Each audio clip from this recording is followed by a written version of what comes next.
كده تمام. هنوزع بقى بقية الجناش بتاعنا في النص على الكيكة كده من فوق.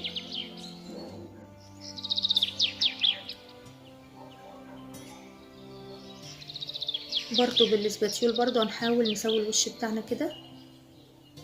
كده تمام. هنجيب بقى شوية من الكريمة، ودي الفورمة بتاعتنا. هنجيب بقى شوية من الكريمة كده، ممكن تغمقيهم شوية بشوية من الشوكولاتة، تحطي عليها شوكولاتة من اللي احنا مسيحينها دلوقتي، او شوية من الجناش. بعد كده هتعملي بقى روزيتات بالشكل ده. وده مرتجر كان عندي، قلت احطه لها برضو اداها منظر كده. اظن تورته سهله جدا جدا وبسيطه، يعني ما فيهاش اي احتراف. يلا بقى جربوها، بس يا ريت تتبعوا الخطوات اللي انا قلت لكم عليها. خلي بالكم من ضرب الكيك لمده ربع ساعه، ما يقلش عن ربع ساعه، عشان الكيك يطلع ناجح معاكي ويبقى طعمه حلو معاكي. تمام كده. وخلي بالكم برضو من مرحله التسويه. يا رب يكون فيديو النهارده عجبكم حبايبي.